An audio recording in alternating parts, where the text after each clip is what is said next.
Halo pemirsa GPR TV dari Sabang sampai Merauke, dari Miangas hingga Pulau Rote. Bertemu lagi bersama saya Mona Zarinisa dalam program Kominfo Newsroom.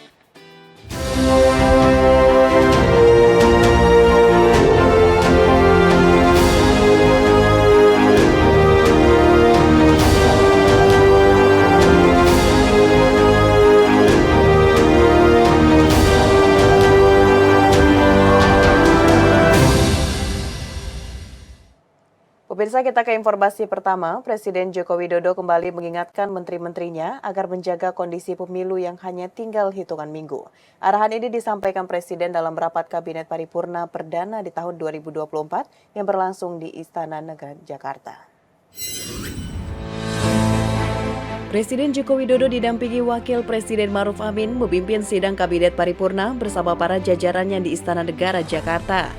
Dalam arahannya, Presiden menginstruksikan seluruh jajarannya untuk mewaspadai dinamika geopolitik global dan ekonomi global yang penuh ketidakpastian, terutama menjaga kondisi dalam negeri menjelang pemilihan umum 14 Februari mendatang. Selain terkait pemilu, Presiden juga mengingatkan jajarannya untuk menyiapkan rencana menyongsong Ramadan dan Idul Fitri pada Maret dan April 2024. Salah satunya dengan mempercepat belanja anggaran pendapatan dan belanja daerah maupun anggaran pendapatan dan belanja negara. Mengingatkan bahwa kita harus waspada, terus tetap masih waspada terhadap dinamika geopolitik global, ekonomi global yang penuh dengan ketidakpastian.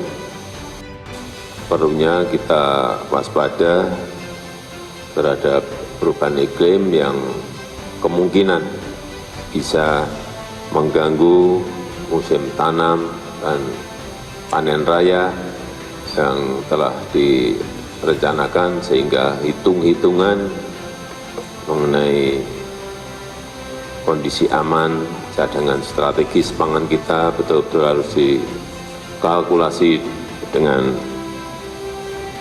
baik. Saya ingin agar stok pangan terus dijaga, baik harganya maupun jumlah stoknya, jangan sampai terjadi kelangkaan dan kenaikan harga.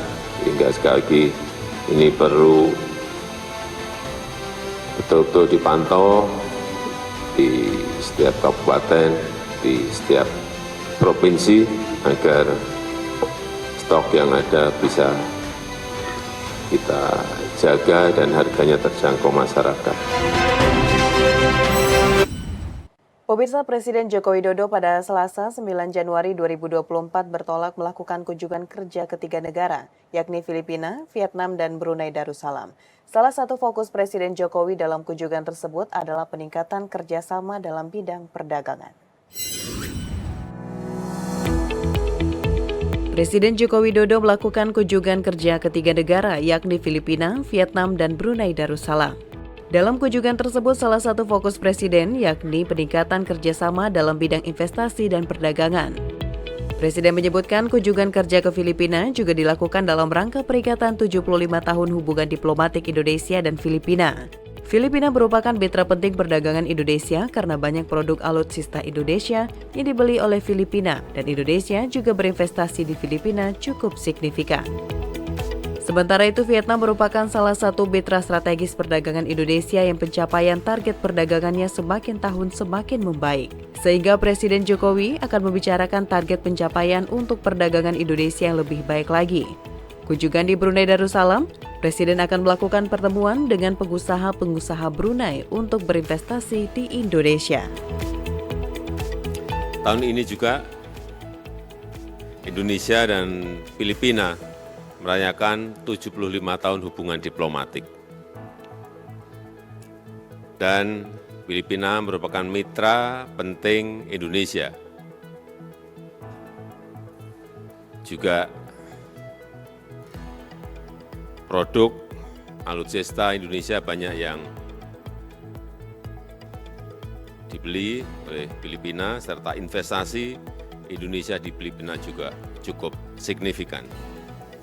Kemudian Vietnam merupakan salah satu mitra strategis perdagangan Indonesia yang pencapaian target perdagangannya juga semakin tahun semakin baik. Sehingga kita ingin membicarakan target pencapaian untuk perdagangan yang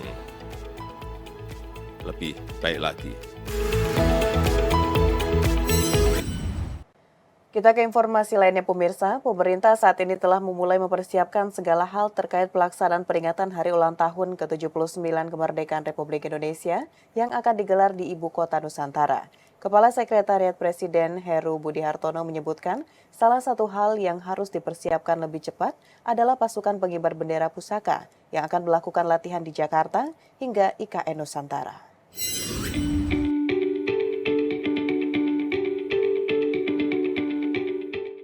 Sekretaris Kementerian Sekretariat Negara Setia Utama menyebutkan persiapan peringatan Hari Ulang Tahun ke-79 Kemerdekaan Republik Indonesia yang akan digelar di Ibu Kota Nusantara akan dimulai pada bulan Januari 2024. Seluruh pihak berkomitmen untuk dapat memperingati puncak bulan kemerdekaan Indonesia di Ibu Kota baru tersebut.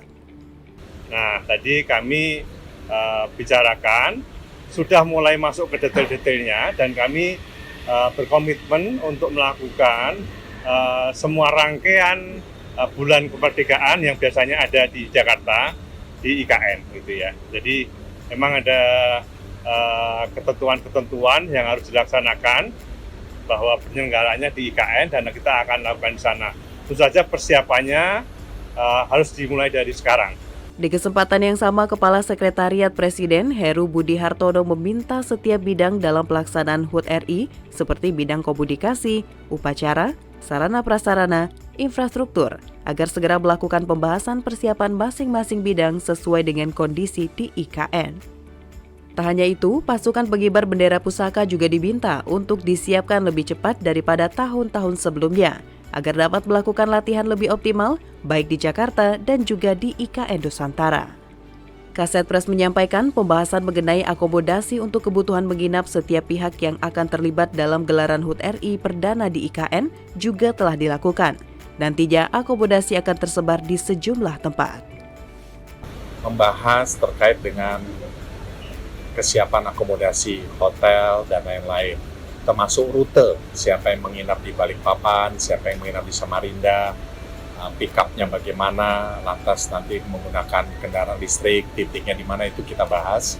Dan pendetilan hari ini dan seterusnya masing-masing, tadi saya sampaikan masing-masing bidang membahas, nanti 2 minggu lagi kita ketemu. Setelah itu dan sebelum itu, antara tanggal 19 dan 20,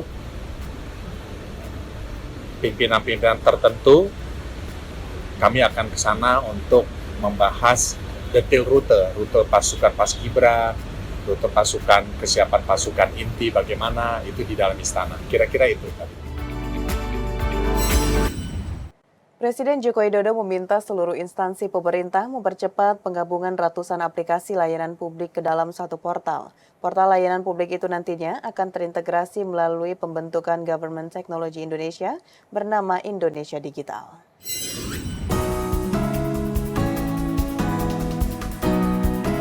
Usai mengikuti rapat sidang Kabinet Paripurna, Menteri Pendayagunaan Aparatur Sipil dan Reformasi Birokrasi mengungkapkan sejumlah langkah penting yang menjadi panduan transformasi digital layanan pemerintah yang ditekankan oleh Presiden Jokowi. Pertama, Indonesia harus segera berproses memiliki layanan digital terpadu atau tidak terpisah-pisah seperti selama ini. Layanan terpadu tersebut harus berbasis kebutuhan pengguna, bukan dengan pendekatan per instansi pemerintah. Kedua, untuk mengakselerasi transformasi digital layanan pemerintah, Presiden Jokowi telah menyetujui transformasi BUMN Peruri menjadi GovTech alias Tim Pengelola Digital Pemerintah.